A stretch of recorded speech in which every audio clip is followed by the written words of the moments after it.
ಎಲ್ಲ ಬಹಳ ಜನ ಹಿರಿಯರೆಲ್ಲ ಇದ್ದಾರೆ, ಎಲ್ಲರ ಹೆಸರು ತೆಗೆದುಕೊಳ್ಳಲಿಲ್ಲ, ದಯವಿಟ್ಟು ಕ್ಷಮಿಸಬೇಕು. ನಾವೆಲ್ಲ ಕಾರ್ಯಕರ್ತರೆ.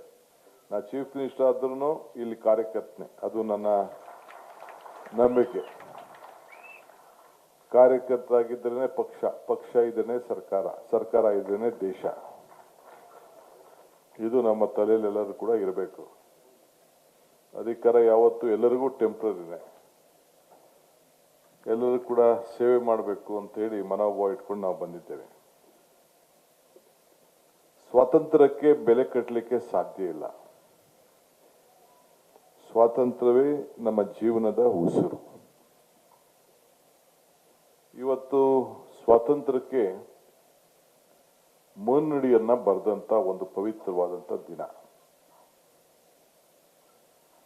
ಕಾಂಗ್ರೆಸ್ ಕಚೇರಿಯಲ್ಲಿ ಇವತ್ತು ನಾವು ಭಾರತ್ ಜೋಡೋ ಭವನದಲ್ಲಿ ಈ ಪವಿತ್ರವಾದಂಥ ಕಾರ್ಯಕ್ರಮವನ್ನ ನಿರ್ವಹಿಸ್ತಾ ಇದ್ದೇವೆ.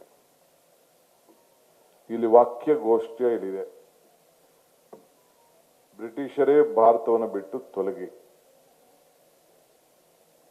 ಸರ್ವಾಧಿಕಾರ ಮನಸ್ಥಿತಿ ಅಧಿಕಾರ ಬಿಟ್ಟು ತೊಲಗಿ, ಅಂದು ಸ್ವರಾಜ್ಯ ನಮ್ಮ ಜನ್ಮಿಸಿದ ಹಕ್ಕು, ಪ್ರತಿಭಟನೆ ನಮ್ಮ ಜನ್ಮಸಿದ್ಧ ಹಕ್ಕು ಅಂತ ಹೇಳಿ ಈ ಕ್ವಿಟ್ ಇಂಡಿಯಾ ಚಳವಳಿಯಲ್ಲಿ ನಾವು ಇದನ್ನ ಮಾಡ್ಕೊಂಡು ಬಂದಿದ್ದೇವೆ.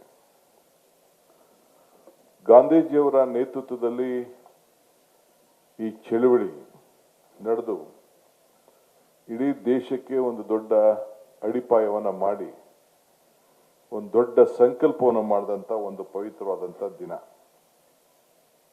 ನಾವೆಲ್ಲ ಈ ಚಿತ್ರದಲ್ಲಿ ನೆಹರು, ಪಟೇಲ್ರು, ಮೌಲಾನಾ ಆಜಾದ್ರವರು, ಅಬ್ದುಲ್ ಕಲಾಂ ಇವೆಲ್ಲೂ ಕೂಡ ಎಲ್ಲ ಹಿರಿಯರು ಹೆಜ್ಜೆ ಇಡ್ತಾ ಇದ್ದನ್ನ ನಾವೆಲ್ಲ ಗಮನಿಸಿದ್ದೇವೆ. ಜನಾರ್ದನ್ ಪೂಜಾರಿ ಅವರು ಕಾಂಗ್ರೆಸ್ ಪಕ್ಷದ ಅಧ್ಯಕ್ಷರಾಗಿದ್ದಂಥ ಸಂದರ್ಭದಲ್ಲಿ ನಮ್ಮನ್ನೆಲ್ಲ ಗುಜರಾತ್ಗೆ ಕರ್ಕೊಂಡೋಗಿ ನಾವು ಕೂಡ ಬೆಳಗ್ಗೆ ಅಷ್ಟೊತ್ತಿಗೆ ಒಂದಷ್ಟು 8-10 ಕಿಲೋಮೀಟರ್ ಆ ಪವಿತ್ರವಾದಂಥ ಭೂಮಿಲಿ ಹೆಜ್ಜೆ ಹಾಕಿದ್ದು ನನಗೂ ಕೂಡ ಈಗ ನನಗೆ ನೆನಪು ಬರ್ತಾ ಇದೆ. ಹಿರಿಯರ ಹೋರಾಟದ ಫಲವಾಗಿ ನಮ್ಮೆಲ್ಲರೂ ಕೂಡ ಅಧಿಕಾರ ಬಂದಿದೆ, ಪ್ರಜಾಪ್ರಭುತ್ವ ಬಂದಿದೆ, ಸಮಾನತೆಯಿಂದ ಬಾಳಲಿಕ್ಕೆ ಒಂದು ಅವಕಾಶ ಕೂಡ ಇದೆ. ಸಂವಿಧಾನನೇ ಇವತ್ತು ನಮಗೆ ಬೈಬಲ್, ಕುರಾನ್, ಭಗವದ್ಗೀತೆ ಎಲ್ಲ ಕೂಡ ಇವತ್ತು ನಮಗೆ ಸಂವಿಧಾನ ಕೂಡ ಈ ಆಶ್ರಯದಲ್ಲಿ ಹೊರಹೊಮ್ಮಿಸಿದೆ. ನನ್ನ ಹೆಗಲ ಮೇಲೆ ತ್ರಿವರ್ಣ ಧ್ವಜ ಇದೆ. ಈ ತ್ರಿವರ್ಣ ಧ್ವಜ ಬೇರೆ ಯಾವ ಪಾರ್ಟಿಯವ್ರ ಕೆಲವು ಹಾಕೊಳ್ಳಿಕ್ಕೆ ಸಾಧ್ಯ ಇಲ್ಲ. ಯಾರೊಬ್ಬ ನಮ್ಮ ಕಾರ್ಯಕರ್ತ ಸತ್ತರೆ, ಯಾವ್ದಾದ್ರು ಮಂತ್ರಿ ಸತ್ತರೆ, ಒಬ್ಬ ಹಿರಿಯ ನಾಯಕರು ಸಿಕ್ಕಿದ್ರೆ ನಾವು ರಾಷ್ಟ್ರ ಧ್ವಜವನ್ನು ಕೊಟ್ಟು ಗೌರವನ್ನ ಸಲ್ಲಿಸ್ತೇವೆ. ಆದರೆ ಈ ತ್ರಿವರ್ಣ ಧ್ವಜ ನನ್ನ ಹೆಗಲ ಮೇಲೆ ಏನಿದೆ, ಪ್ರತಿಯೊಬ್ಬ ಕಾರ್ಯಕರ್ತರು ಕೂಡ ಗೌರವ ಕೊಡುವಂತ ಒಂದು ಪವಿತ್ರವಾದಂತ ಈ ಧ್ವಜವನ್ನ ಕಾಂಗ್ರೆಸ್ ಪಕ್ಷ ನಿಮ್ಮೆಲ್ಲರೂ ಕೂಡ ಕೊಟ್ಟಿದೆ. ಇದನ್ನ ನಾವು ಯಾವ ರೀತಿ ಕಾಪಾಡಬೇಕು, ಯಾವ ರೀತಿ ಉಳಿಸ್ಕೊಳ್ಬೇಕು ಅನ್ನೋದು ಬಹಳ ಮುಖ್ಯವಾದಂತ ವಿಚಾರ. ಕಾಂಗ್ರೆಸ್ ಪಕ್ಷ ಯಾವತ್ತು ಜಗ್ಗಲ್ಲ, ಕುಗ್ಗಲ್ಲ, ಬಗ್ಗಲ್ಲ. ಇದು ತಾವೆಲ್ಲ ಗಮನದಲ್ಲಿ ತಾವು ಇಟ್ಕೊಳ್ಬೇಕು. ಈ ರಾಜ್ಯದಲ್ಲಿ ಕಾಂಗ್ರೆಸ್ ಸರ್ಕಾರ ಅಧಿಕಾರಕ್ಕೆ ಬಂದಿದೆ. ದೇಶದಲ್ಲಿ ಒಂದು ದೊಡ್ಡ ಷಡ್ಯಂತ್ರ ನಡೀತು. ಗಾಂಧಿ ಕುಟುಂಬನ ಕಾಂಗ್ರೆಸ್ನ ಹೊರಗಾಕ್ಬೇಕು ಅಂತೇಳಿ ಅನೇಕ ಪಕ್ಷಗಳು ದೊಡ್ಡ ದೊಡ್ಡ ತೀರ್ಮಾನಗಳು ಮಾಡಿ ನಮ್ಮ UPA ಸರ್ಕಾರನ ನಾವೆಲ್ಲ ಸೋಲ್ಬೇಕಾದಂತ ಒಂದು ಪರಿಸ್ಥಿತಿ ಬಂತು. ಆದ್ರೂ ಕೂಡ ನಮ್ಮ ಇಂಡಿಯಾ ಒಕ್ಕೂಟ ಒಂದು 25-26 ಸೀಟಿಂದ ನಮ್ದು ಕಡಿಮೆ ಆಯಿತು. ಆದರೆ ರಾಜಕಾರಣದಲ್ಲಿ ಯಾರಿಗೂ ಅಧಿಕಾರ ಶಾಶ್ವತ ಅಲ್ಲ, ಪಕ್ಷಗಳಿಗೂ ಇಲ್ಲ, ವ್ಯಕ್ತಿಗೂ ಅಲ್ಲ. ಆದರೆ ನಮ್ಮ ನಿಯಮ, ನಮ್ಮ ಬದ್ಧತೆ ಏನ್ ನಾವು ಇಟ್ಕೊಂಡು ಬಂದಿದ್ದೀವಿ ಅದು ಯಾವಾಗಲೂ ಕೂಡ ಮುಂದುವರ್ಸ್ಕೊಂಡು ಹೋಗುವಂಥದ್ದು. ಇವತ್ತು ಭಾರತಕ್ಕೆ ಒಂದು ದೊಡ್ಡ ಸಂಕಟ ಬಂದಿದೆ. ಯುವಕರಿಗೆ ಮಾರ್ಗದರ್ಶನ ಕೊಡಬೇಕು, ಈ ದೇಶದ ಐಕ್ಯತೆ, ಸಮಗ್ರತೆ, ಶಾಂತಿ ಕಾಪಾಡಬೇಕು ಅಂತ ಹೇಳಿ ನಮ್ಮ ನಾಯಕರಾದಂಥ ರಾಹುಲ್ ಗಾಂಧಿಯವರು ಕನ್ಯಾಕುಮಾರಿಯಿಂದ ಕಾಶ್ಮೀರವರೆಗೂ ಭಾರತ್ ಜೋಡೋ ಯಾತ್ರೆಯನ್ನ ಮಾಡಿದ್ರು. ಇದು ಈ ದೇಶದ ಇತಿಹಾಸದಲ್ಲಿ ಇದು ಸಾಮಾನ್ಯವಾದಂಥ ಕೆಲಸ ಅಲ್ಲ.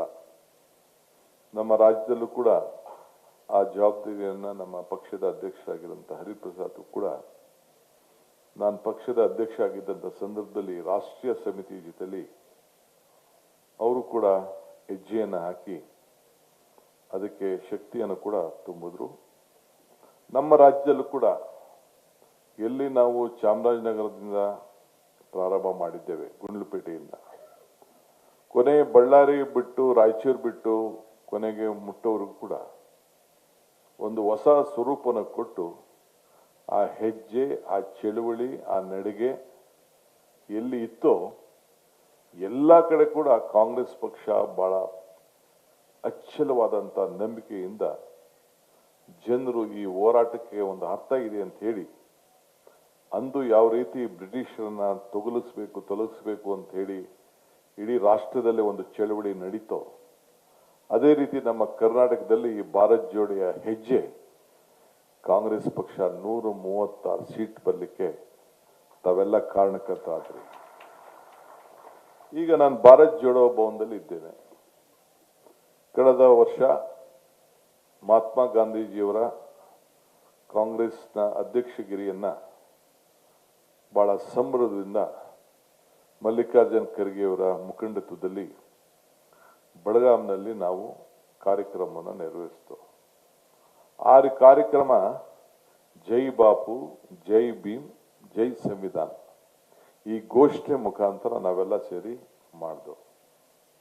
ಅದರ ನೆನಪಿನಲ್ಲಿ ಇವತ್ತು ನಾವೆಲ್ಲ ಕೂಡ ಇದನ್ನು ಉಳಿಸಬೇಕು ಅಂತ ಹೇಳಿ ಮುಂದಕ್ಕೆ 100 ಕಾಂಗ್ರೆಸ್ ಕಚೇರಿಗಳನ್ನ ಕಟ್ತೀನಿ ಅಂತೇಳಿ ಈಗಾಗಲೇ ನಾನು ಘೋಷಣೆಯನ್ನು ಮಾಡಿ, ಈ ದೇಶಕ್ಕೆ ಕಾಂಗ್ರೆಸ್ ಪಕ್ಷದ ಅಧ್ಯಕ್ಷರಾದ ಮೇಲೆ ಒಂದು ಸಾಕ್ಷಿ ಗುಡ್ಡೆಯನ್ನು ಬಿಟ್ಟು ಹೋಗ್ಬೇಕು ಅಂತ ಹೇಳಿ ಈಗಾಗಲೇ ಪ್ರತಿ ಒಂದು ತಾಲೂಕುಗಳು ಕೂಡ ಜಾಗವನ್ನು ನಾವೇನು 100 ಎಕರೆ ಬಿಜೆಪಿ ತರ ತೆಗೆದುಕೊಂಡಿಲ್ಲ, 100 ಸಂಸ್ಥೆಗಳನ್ನು ನಾವೇನು ಕಟ್ಟಿಲ್ಲ.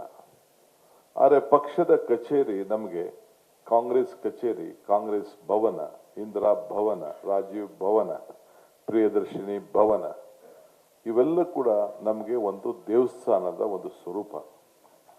ಅದಕ್ಕೆ ಇವತ್ತು ನಮ್ಮ ಈ ಒಂದು ಕಚೇರಿಗಳಿಗೆ ಹೊಸ ರೂಪವನ್ನು ಕೊಟ್ಟು ನಿಮ್ಗೆಲ್ಲರೂ ಕೂಡ ನಿಮ್ಮ ನೋವು, ನಿಮ್ಮ ದುಃಖ, ನಿಮ್ಮ ದುಮಾನಗಳು ಪರಿಹಾರ ಆಗಲಿ ಅಂತ ಹೇಳಿ ಈ ಕಚೇರಿಗಳಿಗೆ ಎಲ್ಲರೂ ಕೂಡ, ಒಂದು ಕಡೆ ಶಾಸಕರು, ಅಧಿಕಾರ, ಜಾಗ ಬೇರೆ ಇರ್ಬೋದು, ಆದರೆ ಇಲ್ಲಿ ಇದಕ್ಕೆ ಪ್ರತ್ಯೇಕವಾದಂಥ ನಿಮ್ಮ ನೋವುಗಳನ್ನ ಪರಿಹಾರವನ್ನು ಮಾಡಿಕೊಡ್ಲಿಕ್ಕೆ ಈ ದೇಶದ ಇತಿಹಾಸದ ಹಿನ್ನೆಲೆಯಲ್ಲಿ ಇದಾಗಬೇಕು ಅಂತೇಳಿ ಈಗಾಗಲೇ ಕಾರ್ಯಕ್ರಮವನ್ನು ರೂಪಿಸಿ ಜಾಗಗಳನ್ನ ನಿಗದಿ ಮಾಡಿದ್ದೇವೆ.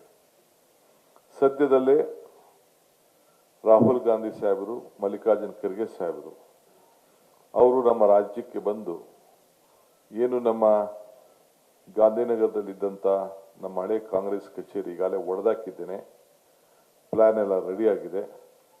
ಸದ್ಯದಲ್ಲೇ ಅದಕ್ಕೆ ಭೂಮಿ ಪೂಜೆಯನ್ನ ಖರ್ಗೆ ಸಾಹೇಬರ ಮುಖಂಡತ್ವದಲ್ಲಿ, ರಾಹುಲ್ ಗಾಂಧಿಯವರ ನಾಯಕತ್ವದಲ್ಲಿ, ಅಧ್ಯಕ್ಷತೆಯಲ್ಲಿ ರಾಹುಲ್ ಗಾಂಧಿಯವರ ನಾಯಕತ್ವದಲ್ಲಿ, ಹರಿಪ್ರಸಾದ್ ಅವರ ಸ್ಥಳೀಯ ಅಧ್ಯಕ್ಷತೆಯಲ್ಲಿ ಇವತ್ತು ಅದನ್ನ ನೆರವೇರಿಸಲಿಕ್ಕೆ ಈಗಾಗಲೇ ಕಾರ್ಯಕ್ರಮವನ್ನು ರೂಪಿಸಿದ್ದೇವೆ. ಆ ದಿನ ನಾನು ಇಲ್ಲಿಂದನೇ ಸಂದೇಶವನ್ನು ಕೊಡ್ತಾ ಇದ್ದೇನೆ. 100 ಕಚೇರಿಗಳನ್ನ ಏನು ನಿಗದಿ ಮಾಡಿದ್ದೇವೆ ಅಲ್ಲೇ ಮಿಕ್ಕಿದ, ಯಾಕೆಂದ್ರೆ ಆ ಜಾಗದಲ್ಲಿ ಸಾವಿರಾರು ಜನ, 50,000 ಜನ, ಲಕ್ಷ ಕರ್ಕೊಂಡು ಬರ್ಲಿಕ್ಕೆ, ಕುಂಡಿಸ್ಕೊಳ್ಳಿಕ್ಕೆ ಆಗುದಿಲ್ಲ. 1,000 ಜನ ಮಾತ್ರ ಅಲ್ಲಿ ಕೂತ್ಕೊಳ್ಳಿಕ್ಕೆ ಒಂದು ಅವಕಾಶ ಇದೆ. ಅಂದು ಒಂದು 100 ಜನ ನಮ್ಮ ಕಾಂಗ್ರೆಸ್ ಪಕ್ಷಕ್ಕೆ ತ್ಯಾಗ ಮಾಡಿದಂತ, ಸೇವೆ ಮಾಡಿದಂತ ಒಂದು ಹಿರಿಯರನ್ನ ಗುರುತಿಸಬೇಕು ಅಂತ ಹೇಳಿ ನಮ್ಮ ಪಕ್ಷದ ಅಧ್ಯಕ್ಷರಾದಂಥ ಹರಿಪ್ರಸಾದ್ ಅವರಿಗೆ ಮನವಿ ಮಾಡ್ತೇನೆ. ಈ ರಾಜ್ಯದ ಉದ್ದಗಲಕ್ಕೂ ಕೂಡ ಇರುವಂತ ನಾಯಕರುಗಳಿಗೆ 100 ಜನಕ್ಕೆ ಸುಮಾರು 70 ವರ್ಷದ ನಂತರ ಇರುವಂತಹ ಕೆಲವು ಕಾರ್ಯಕರ್ತರು ನಾಯಕರಿಗೆ ತ್ಯಾಗಗಳನ್ನು ಮಾಡಿ ಈ ಪಕ್ಷವನ್ನ ಕಟ್ಟಿದ್ದಾರೆ. ಅವ್ರನ್ನ ಗುರುಸಿ ಅವರಿಗೆ ಒಂದು ಸನ್ಮಾನ ಮಾಡುವಂತ ಒಂದು ವಿಶೇಷವಾದಂಥ ದಿನ ಅಂತ ಹೇಳಿ ನಾವು ಇವತ್ತು ಇಟ್ಕೊಳ್ಬೇಕಾಗಿದೆ.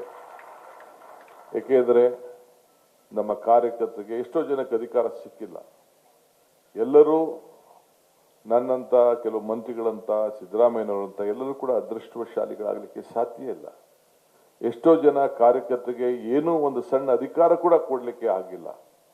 ಆದರೆ ಈ ಪಕ್ಷ ಉಳ್ಕೊಂಡಿರೋದು, ಈ ಆಧಾರ ಸ್ತಂಭವಾಗಿ ನಿಂತಿರೋಂಥದ್ದು ಈ ಕಾರ್ಯಕರ್ತರಿಂದನೇ ಅನ್ನೋ ಒಂದು ಸಂದೇಶವನ್ನು ಕೂಡ ಕೊಡಬೇಕಾದ್ದು ನಮ್ಮೆಲ್ಲರ ಜವಾಬ್ದಾರಿ ಇದೆ. ಆದ್ರಿಂದ ಅಂತ ಯಾರ್ಯಾರು ನಾಯಕರುಗಳು ರಾಜ್ಯದ ಉದ್ದಗಲೂ ಕೂಡ ನಿಮಗೆ ಕಾಣ್ತದೆ, ಅದನ್ನು ನಮ್ಮ ಪಕ್ಷದ ಅಧ್ಯಕ್ಷರಿಗೆ ಸಲ್ಲಿಸಬೇಕು. ಅವರು ಇಡೀ ರಾಜ್ಯದ ಉದ್ದಗಲಕ್ಕೂ ಕೂಡ ಅವ್ರನ್ನ ಗುರುಸಿ ಅವ್ರಿಗೆ ಸನ್ಮಾನವನ್ನು ಮಾಡುವಂಥ ಕಾರ್ಯಕ್ರಮ ಕೂಡ ನಾವು ಹಮ್ಮಿಕೊಳ್ಳೋಣ. ಏಕೆಂದರೆ ನೆನಪಿನಲ್ಲಿ ಎಲ್ಲರೂ ಕೂಡ ವಿವಿಧ ರೀತಿಯಲ್ಲಿ ನಾವು ಗೌರವ ಕೊಡಲಿಕ್ಕೆ ಸಾಧ್ಯ ಇಲ್ಲ. ಈಗಾಗಲೇ ನಾನು ಹಿಂದೆ ತೀರ್ಮಾನ ಮಾಡಿದ್ದೇನೆ, ಪಕ್ಷಕ್ಕೆ ಯಾರ್ಯಾರು ಭೂಮಿಗಳನ್ನು ದಾನ ಮಾಡಿದ್ದಾರೆ, ಆ ಭೂಮಿಗೆ ಯಾರ್ಯಾರು ಹಣವನ್ನ ಕಟ್ಟಿದ್ದಾರೆ, ಅವರು ಕೂಡ ವಿಶೇಷವಾಗಿ ನಾವು ಗೌರವದ ಒಂದು ಅದು ಮುಂದಕ್ಕೆ ಹೋಯಿತು. ಸೊ ಆ ಕೆಲಸ ಕೂಡ ಈ ಸಂದರ್ಭದಲ್ಲಿ ಯಾರ್ಯಾರು ಖಂಡಿತ ಸಹಾಯ ಮಾಡಿದ್ದಾರೆ ನಾಯಕರುಗಳು, ಅವ್ರ ಹೆಸರಿನಲ್ಲಿ ಮಾಡಿರ್ಬೋದು, ಬೇರೆಯವ್ರ ಮುಖಾಂತರ ಮಾಡಿಸಿರ್ಬೋದು, ಅವರು ಕೂಡ ಗೌರವಿಸಬೇಕಾದಂಥ ಕರ್ತವ್ಯ. ಯಾಕೆಂದ್ರೆ ಎಲ್ಲ ದಾನಕ್ಕೆ ಕೆಲವರು ಭೂಮಿ ದಾನ ಮಾಡಿದ್ದಾರೆ, ಕೆಲವರು ಹಣ ದಾನ ಮಾಡಿದ್ದಾರೆ. ಅದಕ್ಕೆ ಲೆಕ್ಕಾಚಾರ ಇಟ್ಟು ನಾವು ಅದಕ್ಕೆ ಗೌರವವನ್ನು ಸಲ್ಲಿಸಬೇಕು ಅಂತೇಳಿ ಈಗಾಗಲೇ ಕಾರ್ಯಕ್ರಮ ರೂಪಿಸಿದ್ದೇವೆ. ರಾಮಲಿಂಗಾರೆಡ್ಡಿ ಅವರ ಅಧ್ಯಕ್ಷತೆಯಲ್ಲಿ ಬೆಂಗಳೂರು ನಗರದ ಕಾಂಗ್ರೆಸ್ ಕಚೇರಿಯನ್ನು ಕೂಡ ಇಲ್ಲೇ ಪಕ್ಕದಲ್ಲೇ ಅದನ್ನು ಕಟ್ಟಬೇಕು ಅಂತೇಳಿ ಈಗಾಗಲೇ ಅವರು ಸಿದ್ಧತೆ ಕೂಡ ಅವರು ಕೂಡ ಮಾಡಿಕೊಂಡಿದ್ದಾರೆ. ಹಂಗೆ ಒಂದು ಈ ಕಾಲಘಟ್ಟಕದಲ್ಲಿ ಈ ಮಹಾತ್ಮ ಗಾಂಧೀಜಿಯವರ 100 ವರ್ಷದ ಅಧಿಕಾರದ ಸಂಭ್ರಮದಲ್ಲಿ ಎಐಸಿಸಿ ಅಧ್ಯಕ್ಷರು ನಮ್ಮ ರಾಜ್ಯದವರು ಆಗಿರೋಂಥ ಸಂದರ್ಭದಲ್ಲಿ ಇಂಥ 100 ದೇವಸ್ಥಾನಗಳು ಕಟ್ಟಲಿಕ್ಕೆ ನಿಮ್ಮೆಲ್ಲರ ಸಹಕಾರ, ನೀವೆಲ್ಲ ಇಲ್ಲಿ ಬೆಂಗಳೂರು ನಗರದವರು ಇರ್ಬೋದು, ಹೊರಗಡೆ ಇರ್ಬೋದು, ಆದರೆ ನನ್ನ ಸಂದೇಶ ಒಂದು ಪಕ್ಷದ ಅಧ್ಯಕ್ಷನಾಗಿ ಆಗಿದ್ದಂಥವನು, ಒಬ್ಬ ಕಾರ್ಯಕರ್ತನಾಗಿದ್ದವನು, ಈ ರಾಜ್ಯದ ಮುಖ್ಯಮಂತ್ರಿ ಆಗಿದ್ದವನು, ಎಲ್ಲ ನನ್ನ ಶಾಸಕ ಮಿತ್ರಗಳಿಗೆ, ಮಂತ್ರಿಗಳಿಗೆ, ನಮ್ಮ ಪಕ್ಷದ ಅಧ್ಯಕ್ಷಗಳಿಗೆ, ತಾಲೂಕು ಅಧ್ಯಕ್ಷಗಳಿಗೆ, ಜಿಲ್ಲಾ ಅಧ್ಯಕ್ಷಗಳಿಗೆ ಈ ಸೂಚನೆಯನ್ನು ಈ ವೇದಿಕೆ ಮುಖಾಂತರ ಕೊಡಲಿಕ್ಕೆ ನಾನು ಬಯಸ್ತಾ ಇದ್ದೇನೆ. ಇವತ್ತು ಇದಲ್ಲದೆ ಭಾರತ್ ಜೋಡೋ ಭವನದಲ್ಲಿ ನಾವು ಇದ್ದೇವೆ. ಏನು ಈ ಭಾರತ್ ಜೋಡೋ ಭವನ, ಯಾಕೆ ಭಾರತ್ ಜೋಡೋ, ಈ ಹೆಸರು ಯಾಕೆ ಉಳಿಬೇಕು ಅಂದ್ರೆ, ಈ ದೇಶದಲ್ಲಿ ಯಾರು ಕೂಡ ಇಂಥ ನಡಿಗೆ, ಇಂಥ ಚಳುವಳಿಯನ್ನ ಮಹಾತ್ಮ ಗಾಂಧೀಜಿಯವರ ನಾಯಕತ್ವದಲ್ಲಿ ನಡೆದಿದ್ದು ಬಿಟ್ರೆ, ಮಧ್ಯ ಚಂದ್ರಶೇಖರ್ ಅವರು ಕೆಲವು ಸಂದರ್ಭದಲ್ಲಿ ಅದಕ್ಕೊಂದು ಸ್ವರೂಪವನ್ನ ಅವ್ರ ಕಾಲದಲ್ಲಿ ಒಂದು ಇಷ್ಟರ ಮಟ್ಟಕ್ಕೆ ಆಗದೆ ಹೋದು ಕೂಡ, ಮತ್ತೊಂದು ಈ ದೇಶದ ಇತಿಹಾಸದ ನಡಿಗೆ ಯಾವ್ದಾದ್ರು ಕಾಶ್ಮೀರದಿಂದ ಕನ್ಯಾಕುಮಾರಿಗೆ ಇತ್ತು ಅಂತಂದ್ರೆ ಇದು ಭಾರತ್ ಜೋಡೋ ಯಾತ್ರೆ ಅನ್ನೋದನ್ನ ಯಾರು ಕೂಡ ಮರೀಲಿಕ್ಕೆ ಸಾಧ್ಯ ಇಲ್ಲ. ಇದನ್ನ ಉಳಿಸ್ಬೇಕು, ಇದ್ರ ತತ್ವ, ಇದ್ರ ನೀತಿ ಇರಬೇಕು. ನಾನು ಅಧಿಕಾರ ತೆಗೆದುಕೊಂಡಂತ ಮೊದಲನೇ ದಿನ ನಾನು ತೆಗೆದುಕೊಂಡಂತ ನನ್ನ ಮನಸ್ಸಿಗೆ, ನನ್ನ ಭಾವನೆಗೆ, ನನಗೆ ಅತಿ ಹೆಚ್ಚು ಇಷ್ಟವಾದಂತ ಒಂದು ಕಾರ್ಯಕ್ರಮ ಏನು ರೂಪಿಸಿದ್ದೇನೆ ಅಂದ್ರೆ, ಪ್ರತಿ ಪಂಚಾಯತಿಲಿ, ಪ್ರತಿ ವಾರ್ಡ್ನಲ್ಲಿ ಸುಮಾರು 10,000 ಜನಸಂಖ್ಯೆಯನ್ನ ಗಮನದಲ್ಲಿ ಇಟ್ಕೊಂಡು, 7ರಿಂದ 10,000 ಗಮನ ಇಟ್ಕೊಂಡು 10,000 ಭಾರತ್ ಜೋಡೋ ಯುವ ಶಕ್ತಿ ಸಂಘಗಳನ್ನ ನಿರ್ಮಾಣ ಮಾಡಲಿಕ್ಕೆ ಸರ್ಕಾರ ಈಗಾಗಲೇ ಆದೇಶವನ್ನ ಮಾಡಿದೆ. ನಮ್ಮ ಯುವ ಇಲಾಖೆ ಏನಿದೆ ಅದು ಮುಂದಾಳತ್ವವನ್ನು ತೆಗೆದುಕೊಳ್ತಾ ಇದೆ. ಈಗಾಗಲೇ ಅದಕ್ಕೆ ರೂಪರೇಷೆಗಳನ್ನ ಕೊಟ್ಟಿದ್ದೇವೆ. ಇದಕ್ಕೆ ಒಂದು ತಾಲೂಕಿನಲ್ಲಿ ಸರಾಸರಿ ಒಂದು 35ರಿಂದ 40 ಪಂಚಾಯತಿ ಇರ್ತದೆ, ಇಲ್ಲ 30 ಪಂಚಾಯತಿ ಇರ್ತದೆ, ಇಲ್ಲ ಟೌನ್ ನಲ್ಲಿ ಇರ್ತದೆ. ಒಟ್ಟು ಸರಾಸರಿ ಆವರೇಜ್ ಒಂದು 40 ಸಂಘಗಳು ಸ್ಥಾಪನೆ ಮಾಡಲಿಕ್ಕೆ ಅವಕಾಶ ಇದೆ. 100ರಿಂದ 250 ಜನ ಸದಸ್ಯರು 16 ವರ್ಷದಿಂದ 35 ವರ್ಷದವರೆಗೂ ಕೂಡ, ಇಲ್ಲ 40 ವರ್ಷದವರೆಗೂ ಕೂಡ ಆಗಬೇಕು ಅಂತೇಳಿ ಈಗಾಗಲೇ ನಾವು ಮಾರ್ಗದರ್ಶನವನ್ನು ಕೊಟ್ಟಿದ್ದೇವೆ. ಒಬ್ಬ ಸರ್ಕಾರಿ ನೌಕರರು ಯಾರ್ಯಾರು ಇರ್ತಾರೆ, ಅಧಿಕಾರಿಗಳು, ಅವರು ಅದಕ್ಕೆ ಮುಂದಾಳತ್ವವನ್ನು, ಮಧ್ಯಸ್ಥಿಕೆಯನ್ನು ವಹಿಸಿ ನಾಯಕತ್ವವನ್ನು ಬೆಳೆಸಬೇಕು ಅನ್ನೋ ದೃಷ್ಟಿಯಿಂದ ಯುವಕರಲ್ಲಿ ಕ್ರೀಡೆ, ಸಾಂಸ್ಕೃತಿಕವಾದದ್ದು ಮತ್ತು ಸಂವಿಧಾನತ್ವಾದಂಥ ಎಲ್ಲ ವಿಚಾರಗಳನ್ನ ಚರ್ಚೆ ಮಾಡಿ ನಾಯಕತ್ವ ಗುಣ ಆಗಲಿ ಅಂತೇಳಿ ಪಂಚಾಯತಿಯಿಂದ ಪಾರ್ಲಿಮೆಂಟ್ವರೆಗೂ ಕೂಡ ನಾಯಕರಾಗಬೇಕು. ಹೆಣ್ಮಕ್ಳನ್ನು ಕೂಡ ಹೊಸದಾಗಿ ನಾವು ತಯಾರು ಮಾಡಬೇಕು. ರಾಜೀವ್ ಗಾಂಧಿ ಅವರು ಒಂದಿನ ನನಗೆ 73ನೇ 74ನೇ ತಿದ್ದುಪಡಿಯ ಸಂದರ್ಭದಲ್ಲಿ ಒಂದು ಮಾತು ಹೇಳಿದ್ರು, a leader is one to create leaders not followers ಅಂತ ಒಂದು ಮಾತನ್ನ ಅವತ್ತು ಸಂದರ್ಭದಲ್ಲಿ ನಾನು ಜಿಲ್ಲಾ ಪಂಚಾಯತಿ ಮೆಂಬರ್ ಆದಾಗ ನಮ್ಮ ಜಯಪ್ರಕಾಶ್ ನಾರಾಯಣ್ ಅವರ ಏನೋ ಇಲ್ಲೊಂದು ಸೆಂಟರ್ ಇದೆ, ಆ ಸಂದರ್ಭದಲ್ಲಿ ಹೇಳಿದ ಮಾತು ನನ್ನ ತಲೆಯಲ್ಲಿದೆ. ಅದ್ರ ನೆನಪಿನಲ್ಲಿ ಇವತ್ತು ನಾವು 10,000 ಯುವ ಶಕ್ತಿ ಯುವ ಭಾರತ್ ಜೋಡೋ ಯುವಕ ಸಂಘವನ್ನ ಪ್ರಾರಂಭ ಮಾಡಲಿಕ್ಕೆ 1,000 ಕೋಟಿ ರೂಪಾಯಿಯನ್ನ ನಿಗದಿ ಮಾಡಿದ್ದೇವೆ. ಪಕ್ಷಾತೀತವಾಗಿ ಜಾತ್ಯತೀತವಾಗಿ ಎಲ್ಲ ಧರದವರು ಯುವಕರು ಕೂಡ ಸಂಘಟನೆ ಆಗಿ ಆ ಒಂದು ಐಕ್ಯತೆ ಮನೋಭಾವವನ್ನು ಮೂಡಿಸುವಂತ ಒಂದು ಕಾರ್ಯಕ್ರಮವನ್ನು ರೂಪಿಸಿದ್ದೇವೆ. ನೀವೆಲ್ಲ ಕೂಡ ಸಿದ್ಧತೆ ಆಗಬೇಕು. ಯುವಕರನ್ನ ಸದಸ್ಯರು ಮಾಡಬೇಕು. ಈ ಸಂವಿಧಾನವನ್ನ ರಕ್ಷಣೆ ಮಾಡಬೇಕು. ಇದಕ್ಕೆ ಈ ಭಾರತ್ ಜೋಡೋ ಯುವಕ ಸಂಘಕ್ಕೆ ಎಲ್ಲರೂ ಕೂಡ ಸದಸ್ಯರಾಗಲಿಕ್ಕೆ ನೀವು ಪ್ರೇರಣೆಯನ್ನು ಮಾಡಬೇಕು. ಕೇವಲ 10 ರೂಪಾಯಿ ಗೌರವದಿಂದ ಅದಕ್ಕೆ ಸದಸ್ಯರಾಗುವಂಥದ್ದು. 16 ವರ್ಷದಿಂದ 45, 35, 40 ವರ್ಷ ಅಂತ ಹೇಳಿ ಈಗಾಗಲೇ ಪರಮೇಶ್ವರ್ ಅವರು ಅದಕ್ಕೆ ಆದೇಶವನ್ನು ಈಗಾಗಲೇ ಹೊರಡಿಸಿದ್ದಾರೆ. ಅದಕ್ಕೆ ಈಗಾಗಲೇ ಈ ತಿಂಗಳಲ್ಲೇ ಅದು ನೋಂದಣಿ ಕಾರ್ಯಕ್ರಮ ಪ್ರಾರಂಭ ಆಗ್ತದೆ. ನಾನು ಅವರಿಗೆ ಕೆಲವು ಡೈರೆಕ್ಷನ್ಸ್ ಕೊಟ್ಟಿದ್ದೇನೆ. ಒಂದು ಲೋಗೋ ಹೊಸದಾಗಿ ಕ್ರಿಯೇಟ್ ಮಾಡಬೇಕು ಅಂತ ಹೇಳಿ ಅದಕ್ಕೆ ಹೇಳಿದ್ದೇನೆ. ಸೊ ಇದು ಮುಂದಿನ ಏನು ಇವತ್ತು ಕ್ವಿಟ್ ಇಂಡಿಯಾ ಚಳವಳಿ ಏನು ನಡೀತಾ ಇದೆ ಅದಕ್ಕೆ ಮುಂದಕ್ಕೆ ಪೂರಕವಾಗಿ ಈ ದೇಶದಲ್ಲಿ ಮತ್ತೆ 28ರಲ್ಲಿ ಈ ರಾಜ್ಯಕ್ಕೆ ಒಂದು ಹೊಸ ಸೂಚನೆ, 29ರಲ್ಲಿ ಮತ್ತೆ ಈ ದೇಶವನ್ನು ಉಳಿಸ್ಕೊಳ್ಳಿಕ್ಕೆ ಒಂದು ದೊಡ್ಡ ಎಲ್ಲರೂ ಕೂಡ ಸಹಬಾಳುತ್ವದ ಒಂದು ದೊಡ್ಡ ಕಾರ್ಯಕ್ರಮವನ್ನು ಮಾಡಿ ಒಗ್ಗಟ್ಟಿನಿಂದ, ಇದು ರಾಜಕಾರಣ ಅಲ್ಲ, ಈ ದೇಶ ಉಳಿಬೇಕು ಅನ್ನೋ ದೃಷ್ಟಿಯಿಂದ ಇಂಥ ಕಾರ್ಯಕ್ರಮವನ್ನು ನಾವು ಮಾಡಬೇಕಾಗಿದೆ. ಸೊ ಅದಕ್ಕೆ ನೀವೆಲ್ಲ ಕೂಡ ತಯಾರಾಗಬೇಕು.